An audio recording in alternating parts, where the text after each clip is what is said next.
Bulletin का बाकायदा आगाज करेंगे। सदर ममलिकत आसिफ अली जरदारी की बीजिंग में चीनी वज़ीर आज़म ली चियांग से great hall of the people में मुलाकात। सदर ममलिकत ने दोनों ममालिक के माबैन पायदार और गहरी all weather strategic cooperative partnership पर रोशनी डाली। अलामे के मुताबिक दोनों ममालिक के रहनुमाओं की पै दर पै नस्लों ने दोस्ती को मजबूत किया। सदर ममलिकत का दो तरफा ताल्लुकात को मजीद मजबूत बनाने के लिए पाकिस्तान के अज़्म का अयादा। सदर ममलिकत ने इलाकाई रवाबित और इक़्तिसादी तरक्की के फ़रोग़ में पाक चीन इक़्तिसादी राहदारी के अहम किरदार पर रोशनी डाली। सदर ममलिकत ने पाकिस्तान के तरक्याती एजेंडे के लिए चीन की मुसलसल हिमायत को सराहा। काबिल तजदीद तवानाई, साइंस और टेक्नोलॉजी में इंफ्रास्ट्रक्चर और ज़राअत के शोबों में ताउन गहरा करने की ज़रूरत पर जोर दिया गया। दोनों रहनुमाओं का B2B और निजी शोबे के रवाबित के जरिए तिजारती और इक़्तिसादी ताउन बढ़ाने के मौक़ों पर भी तबादला ख्याल किया गया। मुलाकात में मुश्तरका मुस्तक़बिल की पाक चीन कम्यूनिटी के क़याम के लिए अवामी और सकाफ़ती तबादलों को वसअत देने पर जोर दिया गया। पाकिस्तान और चीन के दरमियान मफाहमत की यादाश्तों पर दस्तखत की तकरीब हुई। तकरीब में पाकिस्तान और चीन के माबैन मफाहमत की यादाश्तों पर दस्तखत किए गए। सदर ममलिकत आसिफ अली जरदारी, नायब वज़ीर आज़म इसहाक डार और वज़ीर आला सिंध मुराद अली शाह तकरीब में शरीक हुए।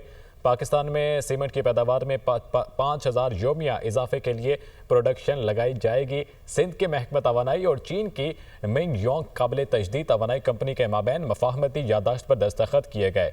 यादाश्त के तहत पाकिस्तान में काबिल तजदीद तवानाई के मुख्तलिफ मनसूबों पर ताउन किया जाएगा। सिंध और चीनी कंपनी में कोयले की गैस फिक्शन और यूरिया के पैदावारी प्लांट की मफाहमती यादाश्त पर दस्तखत किए गए।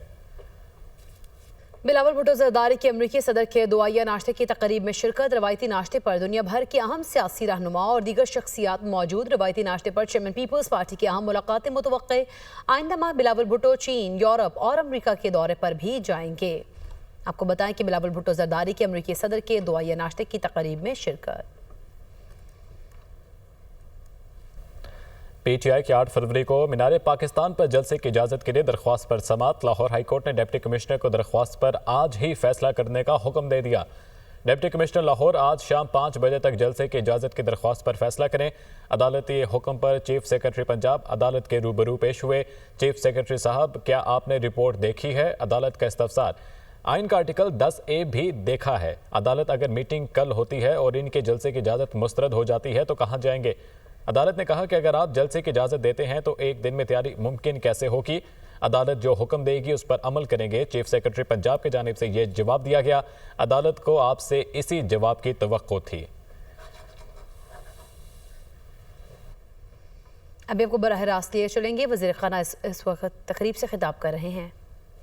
Some of the attached departments either being abolished or being privatized, and some of the vacant posts which we've already announced that are being abolished. And it's a real upside with respect to our expenditure in the federal government. And the last thing is around pension reform. As you know, as of July 1 of last year, all new colleagues in the civil bureaucracy are going to be on defined contribution. So our stock is still a real issue, but at least we have stopped the bleeding. Now, while we are dealing with these immediate imperatives, because it's important in terms of managing the recovery and the economic turnaround, I've been saying in very loudly and clearly that in terms of sustainability of Pakistan and our overall economic situation in the country, it will ultimately depend upon two existential issues and how we deal with those. One is population control and population management. Unfortunately, we are still growing at the rate of 2.55%. And then the topic at hand, which is climate change, and how we sort of deal with that, which is indeed the topic of this conference.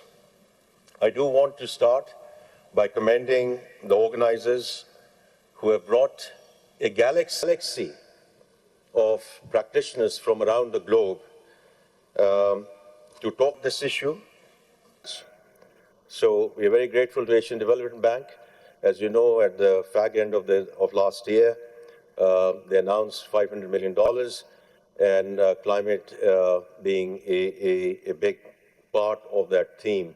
The second one is what was announced earlier in January around the 10-year country partnership framework with the World Bank Group. And I think it's very important, and I'm very grateful to both multilaterals, certainly the World Bank Group as well, because when I met President Ajay Banga almost a year back during the spring meetings, we talked about many things and where we need World Bank support. And of course, all the project and project financings have always been there. But his point was that if Pakistan can come in with a more focused approach, rather than we want this, this, and that. So we agreed. We agreed on the population side, we agreed on the climate side. And of course, the fiscal side of the equation and the private investment side. So if you look at the 10-year country partnership framework, on the population side, we have child stunting, and we have learning poverty, especially girls out of school. And the second thing was around climate resiliency and decarbonization. And so I think we have moved forward in the right way on that front.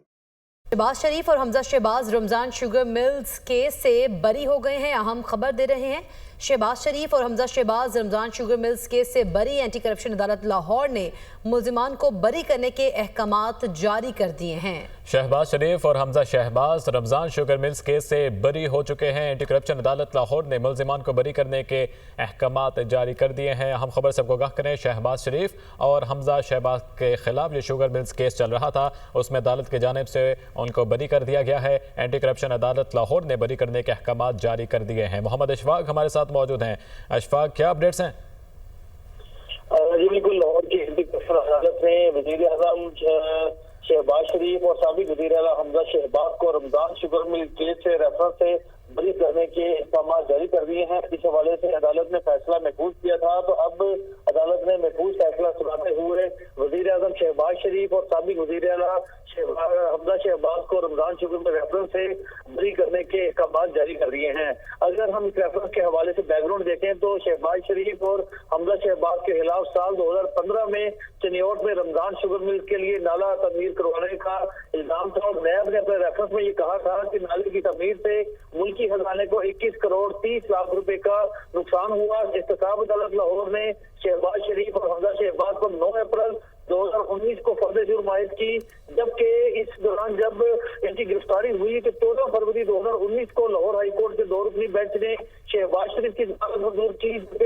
6 फरवरी 2020 को Lahore high court के 2 रुकनी bench ने हमजा शहबाज की दरख्वास्त जमानत मंजूर की थी, जिसके बाद नैब तरामीम के बाद एहतसाब अदालत लाहौर ने सितंबर 2022 में ये रेफरेंस वापस भिजवा दिए थे और इन रेफरेंसेस को लाहौर की एंटी करप्शन अदालत में रिसाल किया गया था, जहां पर वजीर आजम शहबाज शरीफ और हमजा शहबाज की जानिब से की दरख्वास्त दायर की गई।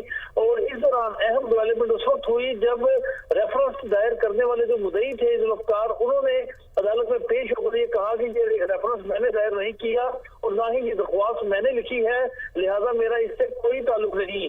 कमरा अदालत में जो मुकदमे का मुद्दई था वो मुनहरफ हो गया और उसके बाद अदालत ने आज महफूज फैसला सुनाते हुए वजीर आजम शहबाज शरीफ और हमजा शहबाज के खिलाफ रमजान शुगर मिल केस से दोनों को बरी करने के अहकाम जारी कर दिए हैं। जी अच्छा इशफाक, हमें ये भी बताइएगा कि अदालती फैसले के बाद आपको लगता है कि इस फैसले का सियासी असर भी होगा? जी बिल्कुल, लाहौर की एंटी करप्शन अदालत ने अब 2015 से ये रेफरेंस था और उसके बाद यानी पूरे 10 साल के बाद इस मुकदमे से वजीर आजम शहबाज शरीफ और हमजा शहबाज को बरी किया है। उस वक्त भी शहबाज शरीफ और हमजा शहबाज की जानिब से यही स्टेटमेंट आती थी कि ये मुकदमा सियासी इंतकामी कार्रवाई की बुनियाद पर कायम किया गया है, इसमें किसी किस्म के हकाइक नहीं है। जबकि उस वक्त नैब की जानिब से जब ये रेफरेंस दायर किया गया तो नैब ने ये नुकता उठाया था कि शहबाज शरीफ और हमजा शहबाज ने एजेंट ने रमजान शुगर मिल के लिए नाला तमीर करवाया और 21 करोड़ 30 लाख रुपए का कौमी खजाने को नुकसान पहुंचाया। लेकिन इसकी अहम डेवलपमेंट उस वक्त होती है कि जब मुकदमे का मुद्दई 2 मरतबा यानी 2018 में भी नैब के पास गया और स्टेटमेंट दी कि ये रेफरेंस उसने दायर नहीं किया और बिला जवाब उसका नाम इस्तेमाल किया जा रहा है। और फिर कमरा अदालत में जब ये मुद्दई पेश हुआ तो उसने भी आकर ये कहा कि ना तो उसकी दरख्वास्त है और ना ही कभी नैब को उसने इससे मुतल्लिक कोई दरख्वास्त दी है। तो ये एक अहम नुकता था शहबाज शरीफ और ये एक अहम नुकता जिसके ऊपर ये केस का फैसला सुनाया गया। मोहम्मद अशफाक आगाह कर रहे थे, आपका शुक्रिया।